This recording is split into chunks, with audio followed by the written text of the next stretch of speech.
what happens in real estate is tenants don't pay, things break, the normal stuff, the usual stuff, and you need reserves for that. Otherwise, now you're back on credit cards or, as an investor. So, did you learn that the hard way? I learned that the hard way, the very hard way. Yeah. So as I was trying to buy more properties, I had another property under contract, and then all of a sudden a pipe burst, in one of the other properties.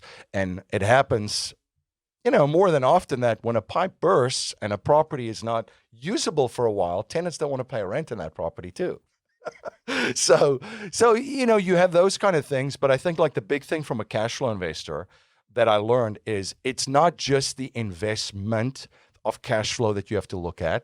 It's also the cash flow in your personal economy, having proper capital allocation, having reserves, right? How many people learned that lesson last year? If they didn't have any reserves in place or money that they can access because they now either lost their job or they are unable to work and so forth. So I think cash flow is one thing, and you think cash flow, you think investments, but it's also your economy of what's happening inside of it.